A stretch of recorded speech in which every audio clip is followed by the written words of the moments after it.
Welcome and thank you for checking in at the Inner Game of Change podcast, where I focus on exploring the multi-layers of managing organizational change. My guests cover a diverse number of critical topics to enable effective and sustainable change in the workplace.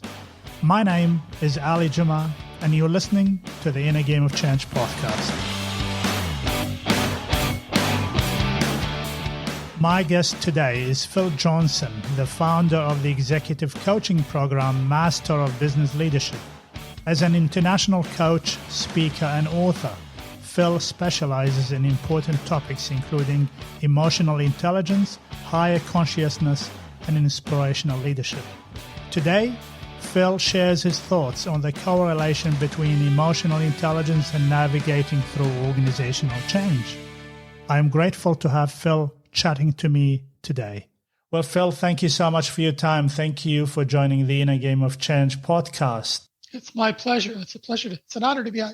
It's an honor to be on your show, Ali. Thank you so much, and really grateful to have you today, Phil. We are going to talk about a very important topic, which is emotional intelligence. Let's just refer to it as we progress as an EQ. And but before we dive into the topic, do you want to introduce yourself to my listeners, Phil?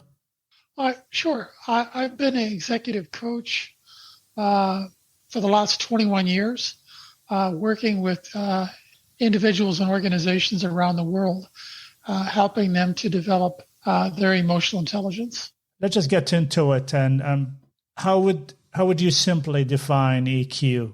Sure. Emotional intelligence is really the ability to feel the fear and anxiety that change and innovation creates in us and move through it towards the vision of our desired results, as opposed to allowing that anxiety to keep us trapped in our comfort zones.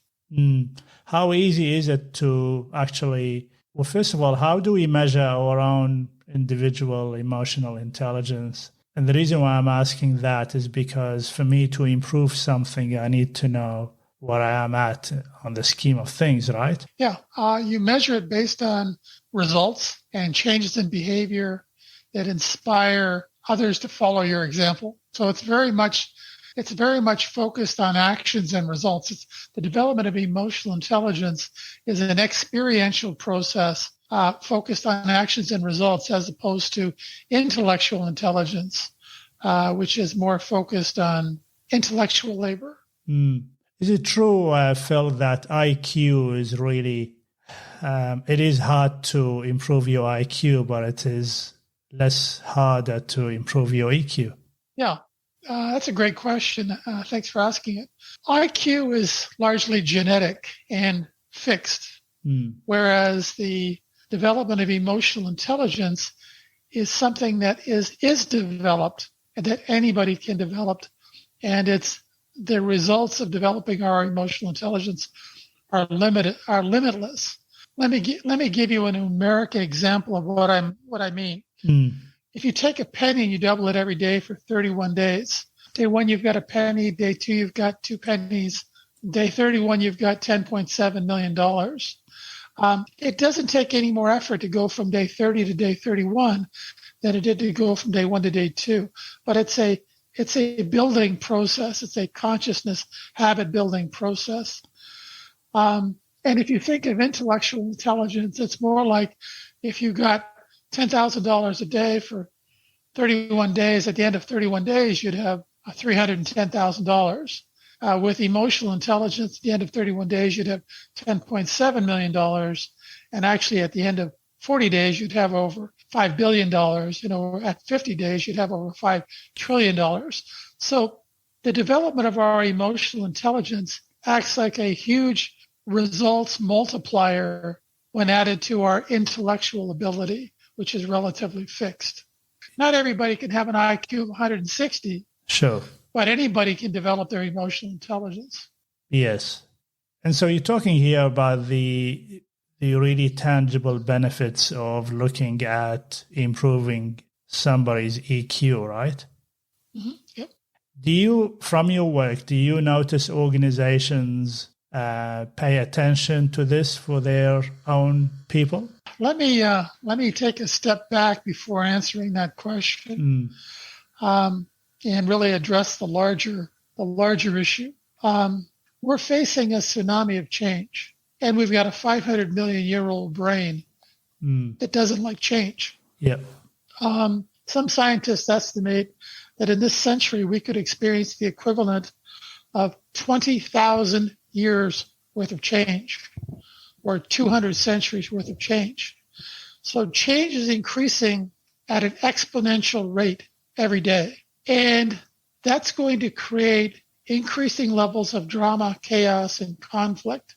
And really the development of our emotional intelligence is the solution to reducing that drama, chaos, and conflict. And I can go into that in more detail if you'd like. Go for it, Phil. There's a part of our old lizard brain called the amygdala that for the last 500 million years has been trying to keep us safe and alive by making sure that we never leave the comfort of our cave or our comfort zone. And if we do, if we take an action that moves us outside of our comfort zone, it secretes a hormone into our bloodstream called cortisol. And that causes our prefrontal cortex, the executive center of our brain, to shut off. And we go into a type of fight, flight, or freeze mode. Psychologists refer to this as an amygdala hijack. Some people lash out. Some people run away. Some people freeze like a deer in the headlights. And we often say and do things we later regret. But when we're in the midst of one of those amygdala hijacks, if we're in a conflict situation, people can die. And if we're in a business or personal situation, relationships die. We burn trust. So as an analogy, if you think of your amygdala as a very frightened 4-year-old child, the development of our emotional intelligence acts like a big brother or a big sister to quiet the amygdala response down and better enable us to feel the fear and anxiety that change and innovation creates in us and move through it towards the vision of our desired results, as opposed to allowing that anxiety to control us. And from my understanding is that the higher the level of cortisol, the less likely we will be able to rationalize change. Is that right? I'm not quite sure what you mean by rationalize, but the higher the level of cortisol, the more resistant we will be to any type of change. Yes. Yep. But what I meant by rationalizing a change is that we look at change within its context rather than looking at it as a threat coming our way. So, Phil, you talked about the increasing level of chaos and conflict that is happening around the world and also in the workplace. What do you think some of the underlying reasons behind that? That's a great question, Ali. Thank you for asking it. There's one underlying reason for all the drama, chaos, and conflict, and I'll explain what that is. I'll also tell you what the solution for that is. And I want to preface what I'm about to say by telling you that I've been proving this central thesis with my clients and their organizations all over the world for the past 21 years. So here goes. When we're born, we're not born with a conscious mind. Our conscious mind doesn't kick in until we're about a year or so old. But we are born with an unconscious mind, and we immediately start wiring up our brain, creating the neural network pathways, the habits that become our habits in order to survive, in order to fit in with our environment, in order to get food, that type of stuff. And a lot of those habits are what I call victim habits. They're habits that cause us to unconsciously give away our energy. And that creates an energy deficit in us. E equals MC squared. Energy can't be created or destroyed. It just changes form. So when we're unconsciously giving away our energy over here, we have to replace that energy we're giving away by trying to steal the energy from other people over here. And that dynamic is going on inside of everybody, everywhere, all the time, unconsciously. So what I do in the MBL program is I show people how they're unconsciously giving away their energy, and I give them better habits to practice to stop doing that. So in a myriad of ways, how we communicate, listen, make decisions, take responsibility, all sorts of ways we're unconsciously giving away our energy. We're raising our walls and becoming more and more resistive, judgmental, and attached to outcome, which is the opposite of authenticity and emotional intelligence. So I show them how they're giving away their energy, and I give them better habits to practice to stop doing that. And when they stop giving away their energy over here, their need to steal the energy of other people over here goes away because they don't need it. And it's in this process that you develop your emotional intelligence, that you become a more inspirational leader, and that you raise your level of consciousness about what's going on in you and around you. So what I'm describing is the underlying energy physics to this whole process that makes the results as predictable and quantifiable as any physical science. So really, the development of our emotional intelligence isn't a soft skill. It's a hard skill backed up by physics that creates hard, measurable results. I've helped individuals and organizations generate over $1.5 billion in advance in their careers using these principles. Fantastic. And thank you for sharing that. That's really a great way of describing it. Moving from the unconscious to the conscious is sounds like it's actually a good indicator towards developing your emotional intelligence. It's actually the purpose for our existence. Yes. Our whole existence is for us to take the challenges we face and move through them so that we're able to raise our level of consciousness. We can't produce better results than our current level of consciousness. In order to produce better results than we're currently getting, we need to raise our level of consciousness. So all of the challenges we face are really opportunities for us to do the emotional labor required to raise our level of consciousness. Well put. Well put. The amount of change that is happening. Actually, I had a guest the other day, and he calls it now the project economy. And what he meant by that is that change is no longer, it happens as a project and then it comes our way and then goes away after a while. Is actually today's operations are about continuous project management, and each project is a big change. And therefore, this topic of that change is not going to go away, and therefore I would need to build a good asset called emotional intelligence to help me navigate through that complex world of change nowadays. Not only is change not going away, it's going to accelerate throughout this century change is going to become much more rapid and much more complex. Challenging. Yeah. The development of emotional intelligence is going to become a multi-trillion-dollar a year industry in this century because it represents a fundamental piece of our development as individuals and organizations that's missing, that we're going to need more than ever going forward. That's why you see more and more companies like Apple, Google, and others hiring, promoting, and developing emotional intelligence. For instance, Apple's whole hiring process is centered around the search for emotional intelligence. They're far less concerned about what you know about their products and services. They can teach you that, but what they're really looking for are individuals with above average levels of emotional intelligence. That's why when you walk into an Apple store, that energy you feel is an example of a more emotionally intelligent environment. So does that mean the recruitment industry more than ever now needs to look at that as a major component in their hiring process? Absolutely. It's the World Economic Forum calls emotional intelligence a must-have career skill. What sort of problems do we get into if we really don't pay attention to this human capability, an important human capability? That's a great question, Ellie, and I'm going to answer it by asking your listeners, to look at the world we live in today.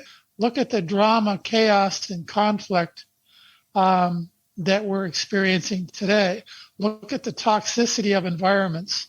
Gallup has indicated that the current level of employee engagement worldwide is about 13%. The lack of emotional intelligence and the drama, chaos, and conflict that creates is costing the world economy tens of trillions of dollars every year. And so we need to change our trajectory as a species, because what we've been doing just isn't working. Yes. Is it true, and I always apply that to myself, but I'm going to ask you a question out there. Is it really good and important to improve one's emotional intelligence, especially in the workplace? Because if you do that, then more likely your family at home will benefit from that capability as well, because you will walk away going home highly likely with less stress. Is there an argument for this? Yeah, we're not two different people. True. We have, although sometimes we like to behave like we are, but the reality is we're only conscious about 3 to 5% of the time. The rest of the time we're relying on our unconscious habits that generate our behavior and our results.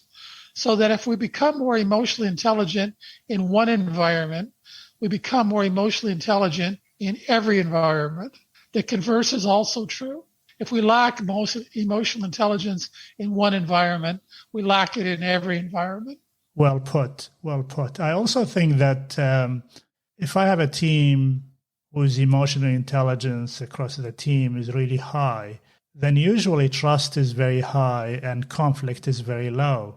And therefore, they more likely to be more productive and purpose-driven team because we manage the differences in an intelligent way, and some people call it diverse ways of thinking. So let me make a couple of comments. Sure. Biologically, we've evolved. We're more likely to burn trust than we are to earn trust. We tend to burn trust at a rate of 5 to 7 times faster than we can actually earn trust. So our walls are up the majority of the time. So we really need to be developing our emotional intelligence to lower our walls. And that creates a safer, less toxic environment. And actually, there's a chemical released in those kinds of environments called oxytocin. Yes. Which creates a feeling of trust, of shared experience, and it really helps to cement the organization together. So, organizations are driven by quite a few things, dopamine, oxytocin, cortisol, depends on what organizations you join. I've got a couple of questions, and then we're going to dive deeper into how this capability or soft skill, it is soft, but it's an important skill, applies to the change practice. If you don't mind me jumping in, I would say refer to it as a soft skill that generates hard results. Wonderful. Yep. Soft skill that generates hard results. Yep. Great. How does EQ now work in a remote work environment? And the second question I want to ask you is that, and I just thought about that actually last night when I was thinking about our conversation today, you would have heard about the Great Resignation. COVID has taught us quite a few things and opened our eyes to quite a few areas, and therefore some people start thinking, is this really what I want to be doing? Is this the organization I want to stay with? And therefore there's going to be a movement in the employment market. In both of those situations, more than ever, you would need to be highly emotionally intelligent to be able to manage those two changes. So let's just go to for example, especially in Australia now, we're still working remotely. How do we apply emotional intelligence in a remote environment? We are living in the Zoom life nowadays. Same way you would if we weren't in a remote environment. Sure. It's not, I work with people all over the world. We have these special, because we've evolved from social groups, tribes, we've had to develop the ability to sense whether somebody's trying to help us or eat us. And the brain scientists refer to this. We have these specialized brain cells in our prefrontal cortex called mirror neurons. I call them bullshit meters. So you can't fake being authentic. You can't fake being real. So regardless of whether we're communicating via Zoom or in person, anywhere in the world, your level of authenticity and emotional intelligence will come through in your actions, in your behaviors, in your results. You really can't hide it. Yes. And because you can't hide it, the best way to look at it is that I need to know where I am in terms of my EQ, and I can work on it because it can help me, it can help my team, it can help my family, especially nowadays. And I think you mentioned something around we think that, or we try to think that we are two personas, one at home and one in the workplace. And what I've discovered over the years is that the more authentic, authenticity is, we can discuss authenticity in another time, but I find it that the more I become, myself in the workplace, the more credible I come across and the more believable as well. I don't fake things because it's silly to think that others don't see through that. And as you mentioned, the BS antennas is always working. And I'm assessing, and I think it's even more critical now in the remote environment, because in physical environment, I can look at you and maybe I'll turn my face away. But in the remote environment, you are it. I'm actually checking you out on the screen and there is no escape. And so the way I carry out myself, the ideas I share, they all play a part. I'm assessing exactly on a live environment the person that I'm talking to. Yeah. By the way, so are your customers. Yes, absolutely. Yes, my clients as well. Yes. Change management practice is the place where I play my part and then I service my clients. And change management is the process where we help people manage the changes happening in the workplace and also navigate through those changes. And we do that in various ways. And we look at how we communicate the change, how we explain it, how we link it to a benefit, and how that benefit is going to make somebody's life easier, whether it's a customer or the employee or the shareholders. We look at training and learning and development also as part of that, and how we support people. How would you suggest, as a change practice community, we look at this component of EQ in our practice? Emotional intelligence is the fundamental tool to be able to embrace change. It's how we learn to move through the anxiety that change creates in us towards what it is we're trying to achieve. It's the process. It's the process of moving through that discomfort, of doing that emotional labor, that it develops our emotional intelligence. It helps us to become more inspirational leaders, and it raises our level of consciousness. All three of those outcomes occur as a result of learning how to move through change, as opposed to allowing change to keep us stuck in our comfort zones. Is emotional, sorry, let me just ask this question in a different way. Is resilience part of emotional intelligence? Yeah, I would say, I would call it grit. You have to be willing to move through challenges without resistance, judgment, or attachment to outcome. You have to be willing to fail.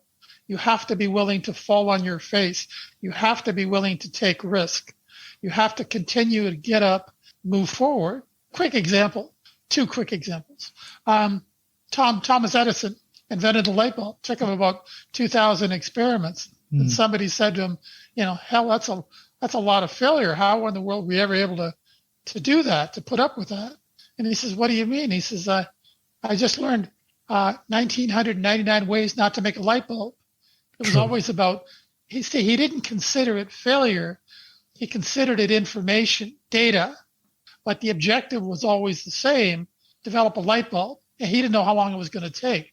The same thing with Walt Disney when he was trying to raise funding to build his dream of a Disney World. And he actually got turned down by over 2,000 banks before he was able to generate enough funding to begin construction. And he died before Disney World was completed. And somebody at his death said, wasn't it too bad that Walt never got a chance to see his dream come true? And the person came back and said, well, yeah, he really did. He saw it before any of us. And that connection, that emotional connection to the vision of his desired result is what gave him the motivation to continue to move through the anxiety he experienced until he was able to raise the funding that he needed. That's a different way, what you're talking about here. And actually, I want to dig deeper into grit, if you don't mind. And sure. Because I do find it that the interesting thing about change is that the scenario, a typical scenario, is that an organization or a manager will come to their team and say, there's a change in the process or location or whatever you want to do it, you want to call it. And then the people think, I like this or I don't like this. It always seems that, and it's an unfortunate reality, is that the manager is on a stage and the people sitting in the audience seats, and then they decide whether a change is going to be good or not. And it also depends on how we're going to communicate it and all of those things. The problem with this approach is that it's almost like we abandon anything to do with resilience and trying to understand the change as employees.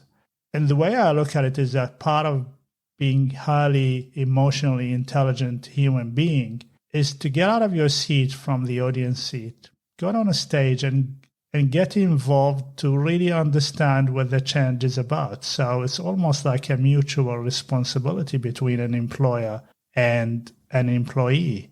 But I do find it that the people that are really successful in managing change in the workplace, and I'm talking about employees and team members, are those people who are mentally resilient and they find different ways to make the change meaningful to themselves.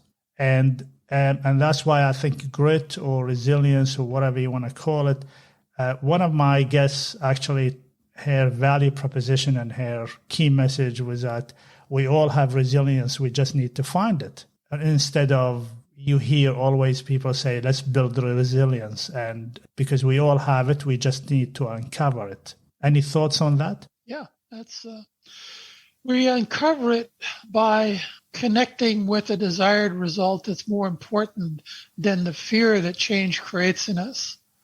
For instance, I was born with dyslexia, and events occurred in my life that caused me to develop a strong emotional connection with the work I'm doing today. And that connection has kept me on this path through highs and lows for the past 54 years. Without that emotional connection to a desired result that I want to achieve, I would not have been willing to do the emotional labor that change required of me. So what I'm really saying is, as individuals, we have to develop an emotional connection with the desired result that is greater than our fear. Because if we don't have that motivation, if we don't have that connection, we may want better results, but we will not be willing to do the emotional labor that getting better results requires. And then you will need to acknowledge as well that that process is not going to be comfortable, right? It's the hardest thing you'll ever do. It's like Navy SEAL training for your emotions. Yes. But the ROI, the return, is incredible. It's remarkable. And more than that, because of the accelerating rate of global change, we really don't have a choice. The riskiest thing for us to do is not to develop our emotional intelligence. That will guarantee our failure, guaranteed. So even though there is significant both biological and sociological resistance to change, if we don't start developing our emotional intelligence, we are going to experience increasing levels of drama, chaos, and conflict in our life, in our businesses. That's guaranteed. Difficult as the development of emotional intelligence is, and it is, what's even worse is not doing the emotional labor required. Yeah, the risk of not doing something outweighs the benefits. I mean, at the end of the day, why would some people would think, why would I do anything? Isn't that the employer's responsibility to build that capability in me? And I always think that success will be for those people who will be able to navigate through change and get the best out of it in whatever capacity they are in organizations. See, leadership isn't a position. It's a choice. And we all need to be leaders. If you need a title to get people to follow you, you're not a leader. If your actions I don't care whether you're folding boxes in a warehouse or you're signing checks in the Oval Office. If your actions don't inspire followers, you are not a leader. You are using some type of position-based power to control and manipulate others. Yeah. And unfortunately, that's what's going on in most organizations around the world. That's why we're seeing the results we're seeing. That's why the current level of employee engagement is around 13%. Leadership, you can't manage people. You manage processes and the things. The only thing you can do with people is lead them. And the followers as well, they will have to look at themselves and their capabilities to play a part as part of that team that is led by a leader. And also, we talk about... We all need to be leaders. Yes. We all need to be leaders. And that means that sometimes we lead and sometimes we follow.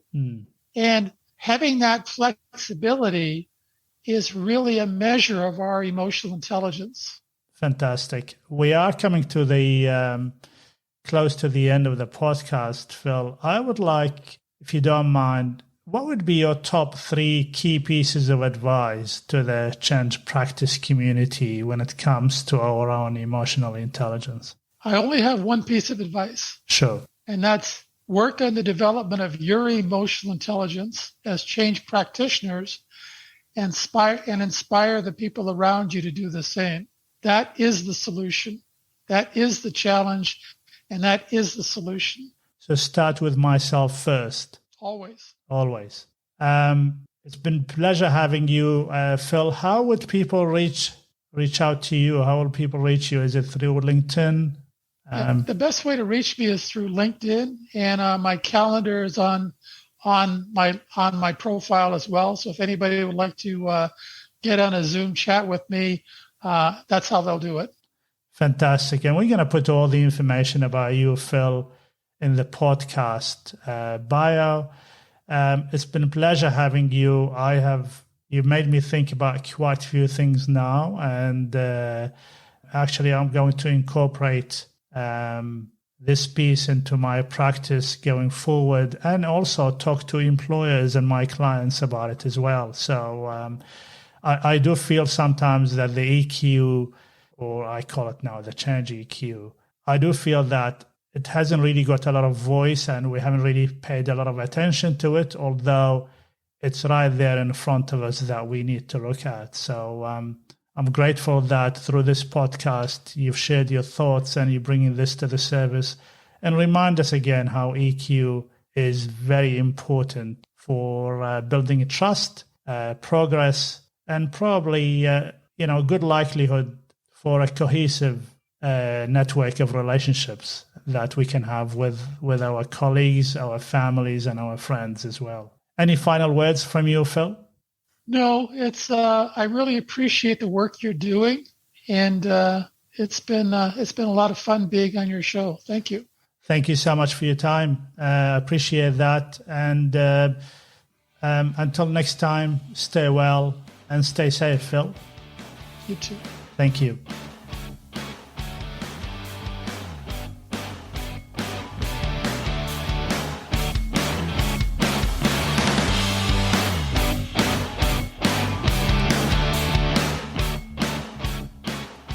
Hi everyone, I hope you enjoyed listening to this episode. To know more about our guests and this podcast, check the innergameofchange.com.au website and remember to subscribe. I can't wait to share with you my next podcast guest. Until then, stay well and stay safe.